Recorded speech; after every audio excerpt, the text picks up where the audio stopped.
Hi, I'm David Jacks.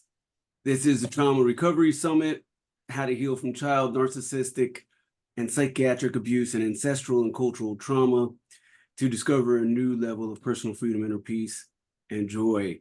Today, I have with me Vanessa Reiser. Vanessa is a mother, author, entrepreneur, two-time Ironman, and psychotherapist licensed in New York, New Jersey, and Massachusetts, and Florida, specializing in narcissistic and cult abuse. She is also the founder of Teletherapist, LLC, and is best known for her run across the state of New York. That's 285 miles in 11 days in a wedding dress to raise awareness for narcissistic abuse. She also subsequently ran across New Jersey and Connecticut with plans to traverse Massachusetts in June of 2024. Her insights are both personal and professional, giving her a unique lens into this insidious form of domestic abuse. Her book comes out in October, and it is called Narcissistic Abuse, A Therapist's Guide to Identifying, Escaping, and Healing from Toxic and Manipulative People. Thank you again for being here. I love the idea of these runs, and your forthcoming book sounds really great. Tell us what you can about how the man of your dreams turned into running across the state in a wedding dress. So I had gone through some kind of trauma and was not able to figure out sort of what was happening to me in terms of some of the characteristics that I was witnessing, not in just one partner upon reflection, but others. And I began to study it and pay attention to it. It wasn't something that was taught to me at university. And being a therapist, I thought it was beyond compelling. It was almost like my job, my duty to sort of discover and share with the masses what I had learned. And what better way to do that in terms of a macro advocacy perspective than, shine a light on it by running across the state of New York in a wedding dress. The wedding is something that oftentimes gets exploited by narcissists. They sort of dangle this carrot of this fantasy. So I thought it was a good symbol. And we did that in 2021. It was 285 miles. And now my practice is entirely focused on helping people identify, escape, and heal from relationships that are particularly dangerous because we don't really do enough to talk about trauma from psychological abuse. So it's not always the physical abuse. The psychological abuse can sometimes be worse. Right. And when you talk about dangling that carrot, was he making a bunch of promises that you would have a particular life if you guys did get married? Is that Narcissists do that. They love bomb and kind of dangle carrots and future fake so that people will become hooked on, the sort of fairy tale that they're peddling. So this is very common. We see this with, we're going to have a baby together. You are my soulmate. We're going to have the white picket fence and all of this stuff. So it kind of goes, it's pretty much as if they had a playbook. They all kind of do the same thing. Yeah. Okay. And had you already become a therapist prior? You were already a therapist. It wasn't Yeah. like these instances made you want to become a therapist. You already were. Yes. Okay. I was a therapist working at an outpatient mental health clinic in the Bronx. And also the High School of American Studies, also in the Bronx, and the Bronx High School of Science as a social worker. And I loved it. It was really intense and I learned so much, but not a lot about personality disorders. It was really kind of one of those things that one needs to really experience for them to almost understand it. It's extremely hard to describe. It's extremely hard to believe for people. It's extremely hard for people who are enduring it to process it and then try to express it to others, because it sounds crazy that Yeah. people would actually be doing things like this for sport and create chaos just, to, get this sort of attention. Mm. So yeah, I was a therapist first and then sort of kind of managed to make it my niche. And now my Mhm. practice focuses entirely. Well, I shouldn't say that. My practice we do handle we handle everything, but there is a certain leg of it that is focused entirely on this. Yeah. What are some of the um, warning signs or similarities that you saw that you started to put together as, okay, like this is what's happening and I'm feeling this and it's not normal or right? And then over time you said that there was more than one. So what kinds of things did you see repeatedly? So they're almost always anxious people. Okay. They tend to really struggle with sort of sitting still. They're constantly looking for more attention, other ways to get attention. Um, they don't have boundaries. They Mm. are controlling.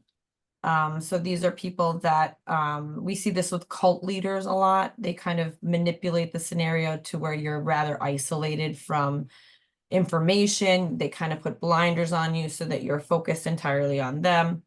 They future fake, they gaslight. So this is somebody who tells you something that you know is untrue. Yeah. Or they use word salad to just kind of confuse you and get you sort of taking different avenues and um, lying to you quite a bit. They're impulsive, they intimidate, they lie, manipulate, wear a mask in public. So these are people that will seemingly be wonderful neighbors or pillars of the community, but then behind the scenes are particularly abusive. They project, and then they're passive aggressive. They have no empathy. So the ground zero is kind of this idea that they don't experience empathy the way a normal brained person might experience empathy. They can fake it though, so they understand what it looks like in terms of their Hmm. abilities to like, use cognitive empathy or like put on a show around what empathy might look like. They're tend to be superficial, they're highly transactional. And they go on a smear campaign, so they talk a lot about you without you even realizing it when you're in an intimate relationship. Very, very nuanced differences with the narcissistic parent, but generally there's these overarching themes that I just mentioned. Yeah. And you know what I wonder about, and I wonder, well, I also kind of wonder if it matters or not, but do you think that they are just like this is the way that they are?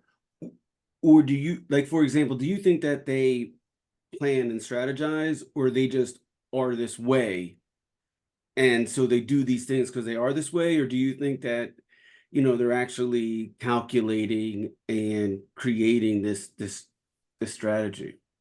I think it's a little of both, because probably at the origin, they discover early on that their manipulative tactics work. So when Mm. they're younger and they realize, wait, I can sort of manipulate this scenario and I will get this outcome, then Mm. it becomes a matter of practice. And then it really develops into, yes, being highly agendaed, being rather maniacal, and kind of having this forethought around how can I exploit people. So it becomes more of like, regular business for them. Hmm. But I think organically in the first place, they probably stumble upon the fact that if they can manipulate things, they'll get what they want. Mm. I like that. Okay. It's a good answer.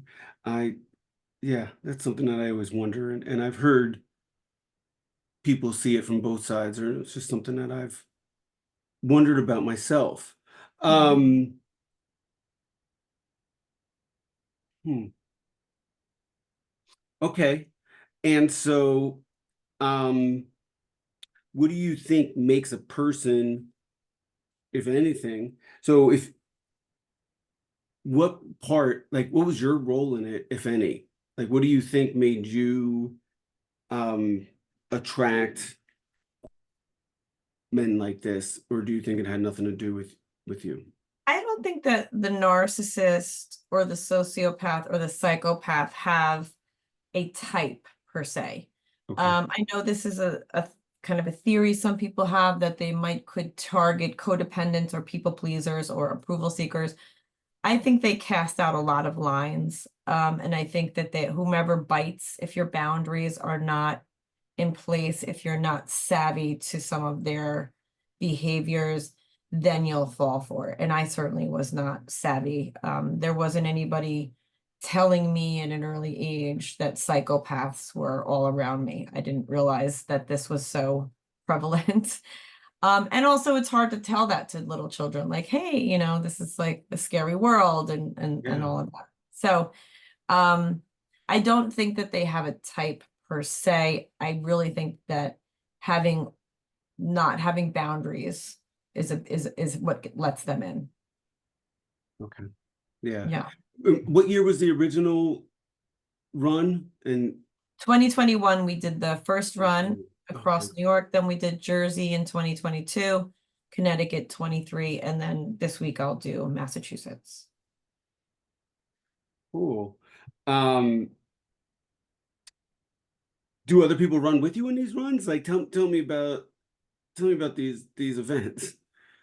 Um, the first year I had a bigger team because it was a very sort of long run. So I Yeah. had a videographer and I had my Sherpa Vinny who feeds me food and does all the directions, etc. And a few friends. And then people would pick up with me along the way on bicycles or run with me.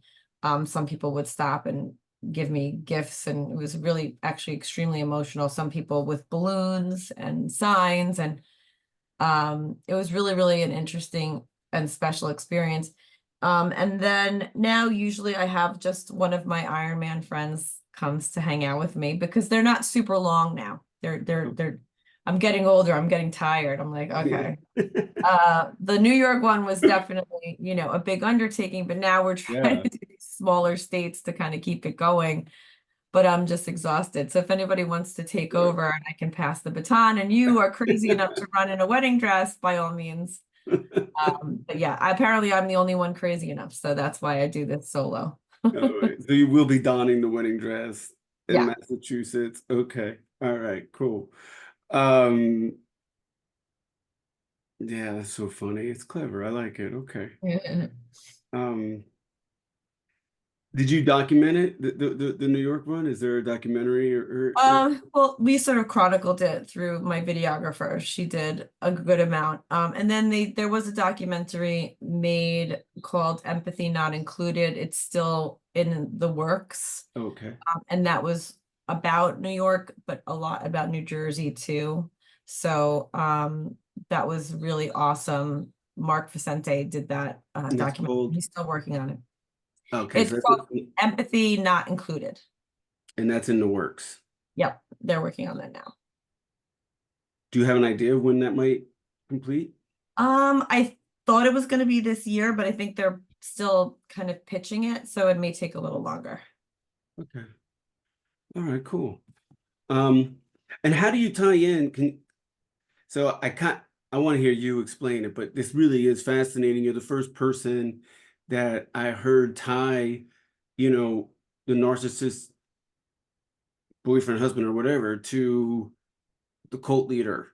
And tell us more about that, because it sounds brilliant. You're the first person that like I said, that I come across that made that connection.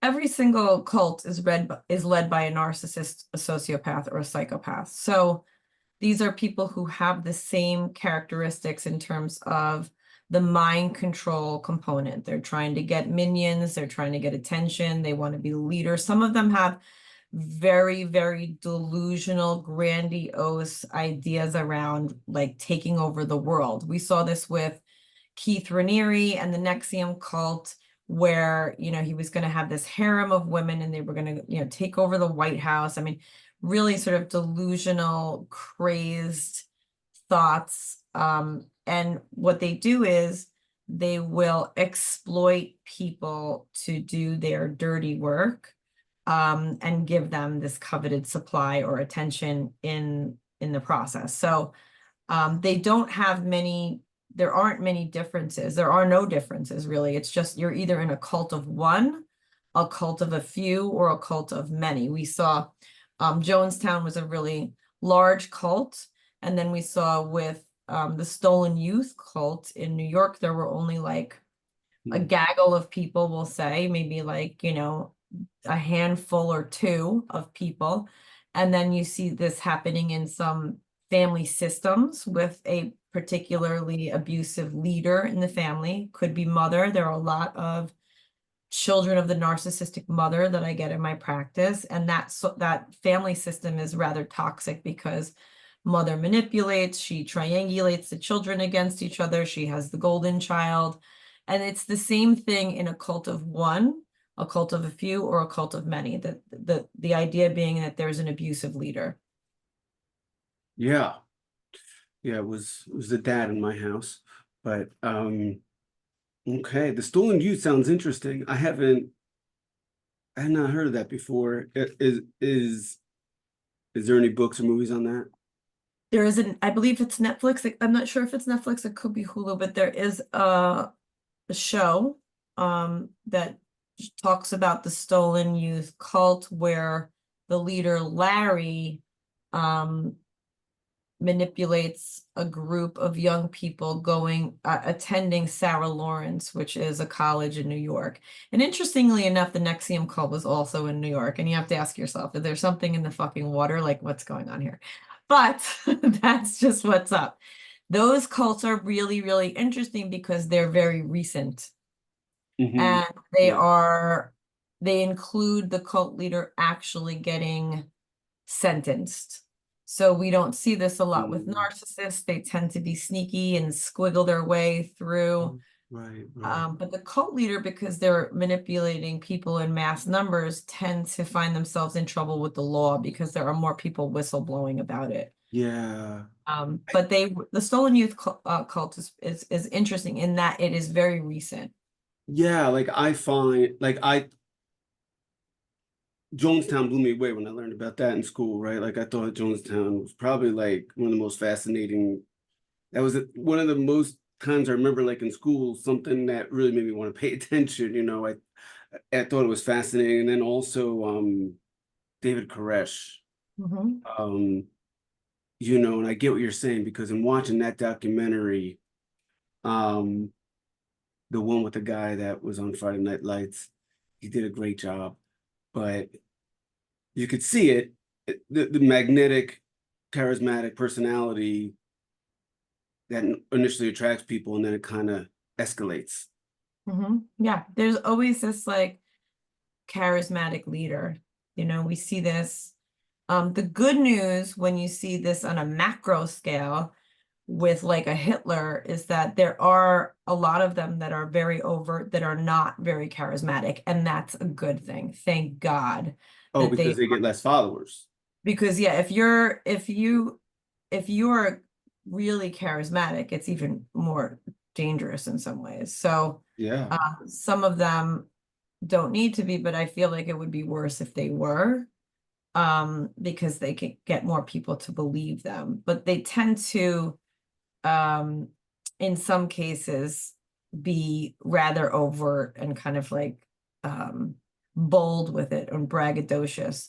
The ones that are really dangerous are the ones that are particularly charismatic. Yeah. Are all sociopaths narcissists, do you think? Yes, to me, that is accurate. There's not a ton of data that we can pull from. So a lot of us in the clinical field are managing to sort of create theories around it most of the time, because narcissists are not coming out and sociopaths are not coming out and saying, I'm a sociopath, you know, study me. Right. They're sort of they're not particularly insightful. They like the way they are. They don't Yep. kind of get involved in too many therapeutic environments. So it's a little bit tricky. I guess the way I would describe, because there are often overlaps between those personality disorders, but the way I like to think of it is like the narcissist is indifferent to your pain and the sociopath really enjoys your pain. Mm, So it's a little bit nuanced, but also that's great. scary. Yeah, it's almost like the narcissist would step over the dead body, but the sociopath put the dead body there. Okay. Okay. So it's like, but it's still scary because, sorry, Okay. sorry, my dog is just That's fine. being a dog. I think that there are often overlaps, and so people get really hung up on trying to figure out what they are. It's also important to highlight that psychopath is actually not a diagnosis. It's just a term people use. So I use it interchangeably because again, there are so many words that are getting thrown around as it relates to these disordered people. But the most important thing to really understand is that for ground zero for all of them is they don't do empathy. Yeah. And do you think that they are, how do they lose their empathy? Or do you think that do you feel like they're made or born? I tend to think there's more of a biological component than people realize, like almost like a corrupt brain of sorts.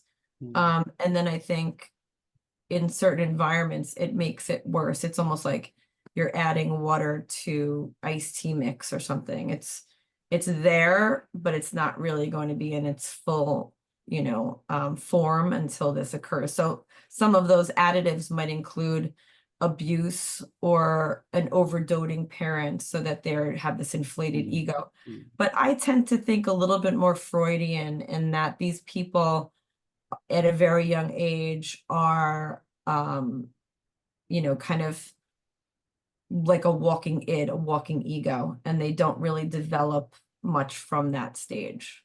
Gotcha. Okay. I can see that.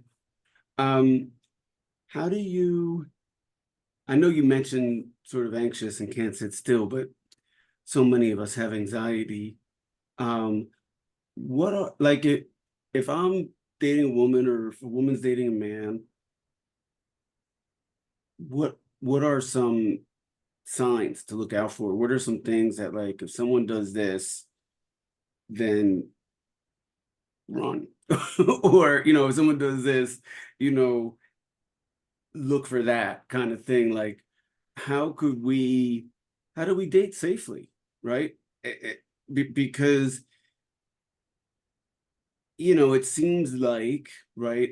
I had a narcissistic parent, but I never had a romantic relationship with the narcissist, thankfully. But I can see it being,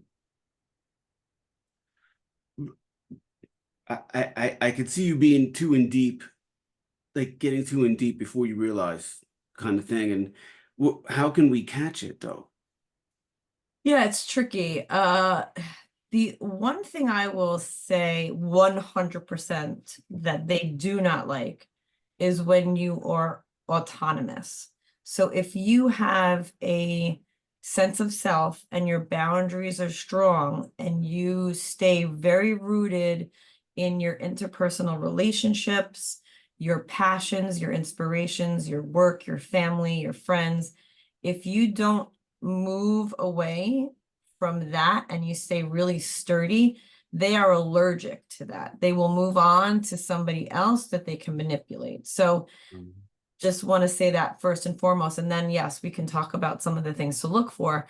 But as long as you stay autonomous and you have a really good sense of yourself and where you'll sort of disallow somebody from, kind of fusing themselves onto you or creating like some kind of a manipulative environment. I think Mm. that is the most important thing. And then, yeah, looking for the red flags, looking for people who confuse you in communication. So if you find yourself talking for a long time around nonsensical issues, it's possible this person is manipulating you into those engagements so they can just have your attention for hours and hours.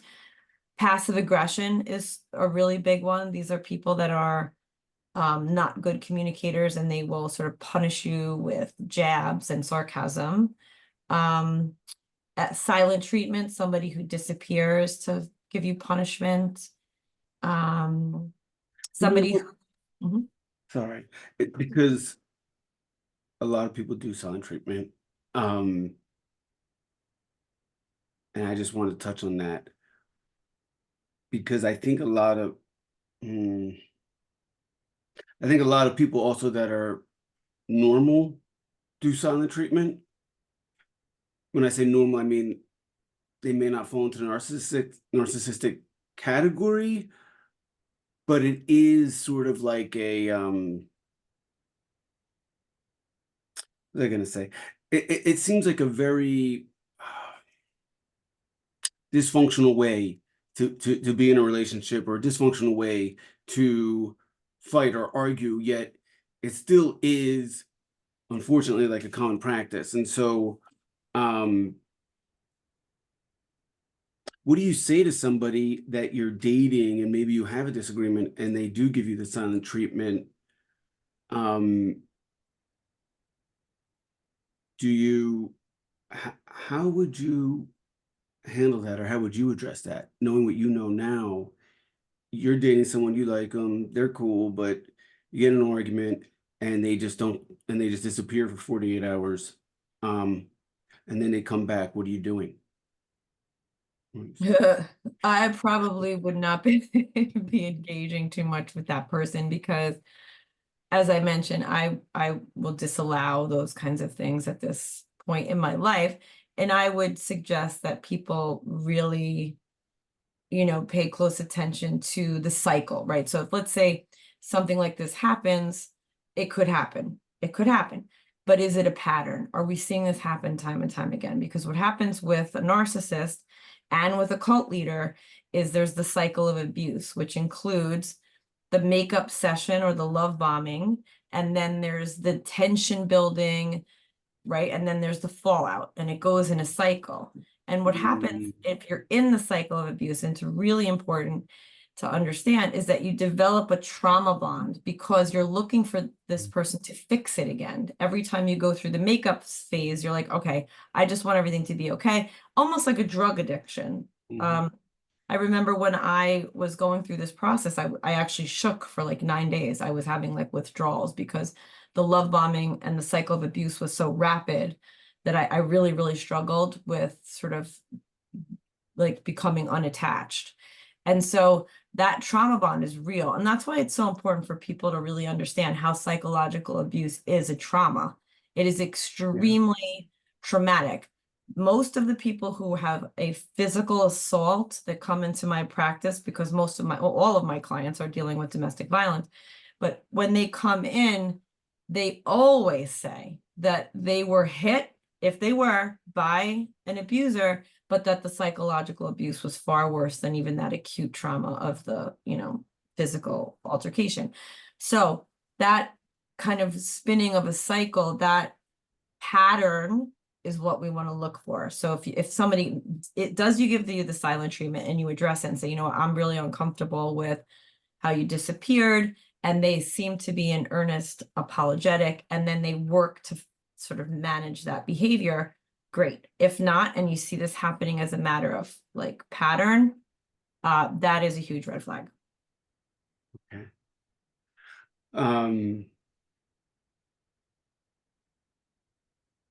That was great. Okay. And all right. So we know that that's you're about to run through Massachusetts. Yep. That's what's happening right now. Okay, cool. When are you running? When are you doing that? When are you doing that? Thursday and Friday. It's 57 miles. The weather looks terrible, but we'll manage. 57. That's not 285, but that's a lot of miles. So how many days are you taking to run the 57? 2 days. So I usually try to front load it So I'll try to probably do maybe 40 miles on Thursday and then kind of just wrap it up because I'd like to be home for the weekend so I can relax. So Oh my God. depending upon the rain, because it's really hard to run in wet sneakers. So I'm bringing all of the sneakers so that if they Oh, become wet, oh, well, um, you don't do it in high heels? no, no I'm out. way. All right, I'm out. That's not impressive then. Yeah, That was the no. best part, the heels. I Yeah, that would be brutal. No, that's amazing. How many more of these ones you got in you though? don't know. I mean, we probably could also switch to biking because I can do that. I mean, it depends on how my knees and Oh, feet biking in a wedding dress would be funny too. Yeah, yeah. Well, cool. Thank you so much. Yeah, I think that's really good. Yeah, just any other I think the big thing is to sort of be aware of red flags. I don't know, like for example, for me, like the other day, I was speaking to somebody and I'm working on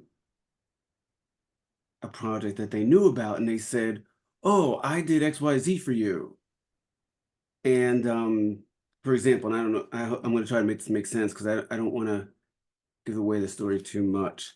But basically, they took something that they did for themselves and then they tried to make it as if they did it for me. And it was like uncalled for, unsolicited, came out of left field, just something that they said to kind of make them look good in a way. And it was just really weird for me. And like I was like, I acted normal, but in my mind, I said, watch this person. Right. Like you, this is not a friend. Just you finish this conversation. But so that was something. Would you agree with me that when somebody tries to, that that's sort of a tell or a red flag? That is such a great point. We see this a lot with CEOs kind of giving out awards. Well, they'll say, Jason, this award's for you, but of course I taught you everything you need to know, Jason. It's like they do. That's such a great point, and what a great red flag in the corporate world to see somebody take the credit for something you've done. This is very, very standard with toxic people. They are kind of their egos will sort of not allow anybody to be one-upping them. Yeah. Yeah, or this person said that they did something and they said that whatever they did was for me.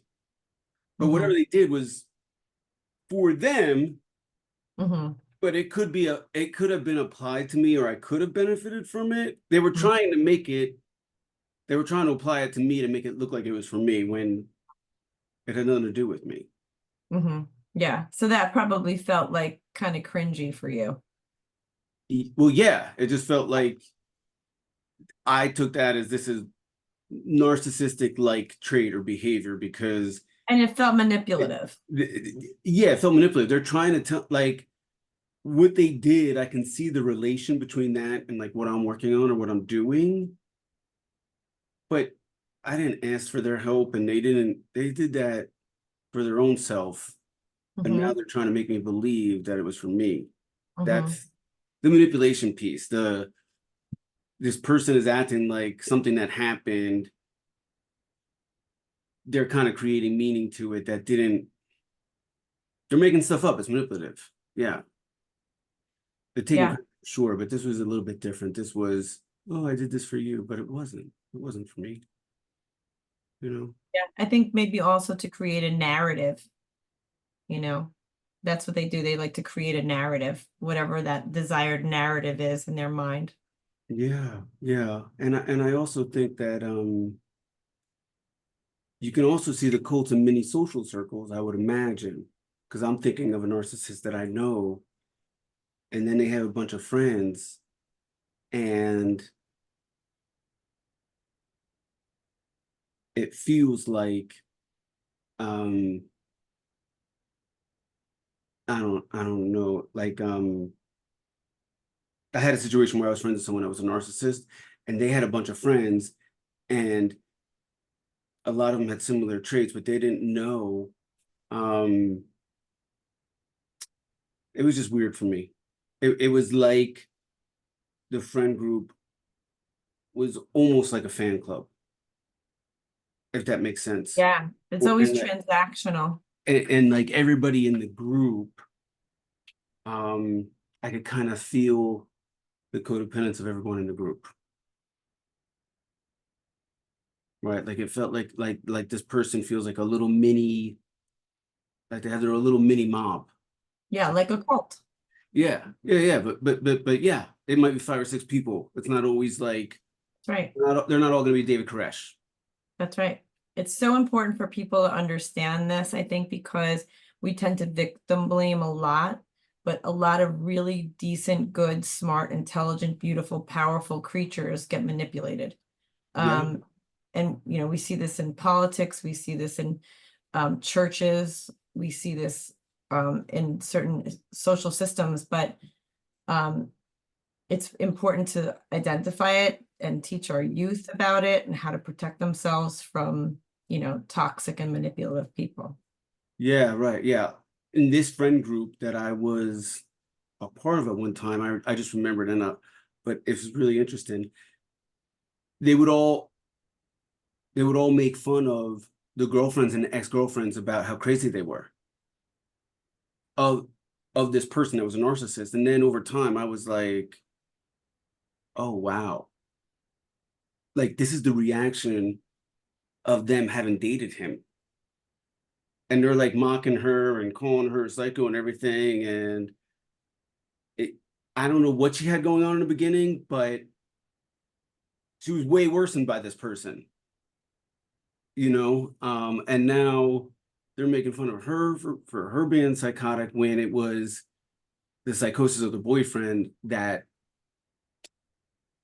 affected her and caused those kind of reactions.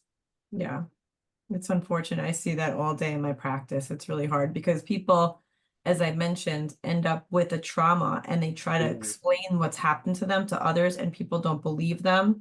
A Yeah. lot of my clients lose family and friends. We see this in the Hasidic community. We see where if somebody leaves the Hasidic community, which is a very, very powerful religious group, they have to say goodbye to sometimes their own children and their families because they're so embedded in this community. So it's really, really hard to sort of do this in a vacuum and not have the support, or to see their abusers get justice because they're so ingrained in the political environment or in the judicial system in their area. And so it's almost like they weren't crazy when it started, but maybe they're crazy now because it makes you crazy, makes you feel Yeah. crazy a Yeah. lot. But it's important to also really identify it could happen to anybody. Yeah. Well, that's fascinating. I would love to hear more about the Hasidic community. I know we only said a half hour for today. We're probably already over that, but that is interesting. I would love to hear more about that from you. It's not something that I thought of, but yeah, awesome. So how do people get more of you? Um, how how do people get more of you or work with you? So you can find me on Instagram at Vanessa Reiser, LCSW. You can visit my website, Tell a Therapist. That's TELLA therapist.net. I have a book coming out in October. It's been picked up by Hachette. So that's very exciting. It's called Narcissistic Abuse, a therapist's guide to identifying, escaping, and healing from toxic and manipulative people. And that's going to be really important because I believe it is one of the first books that is non-self-published that fuses the concepts of cult abuse and narcissistic abuse to sort of, really shine a light on manipulative people.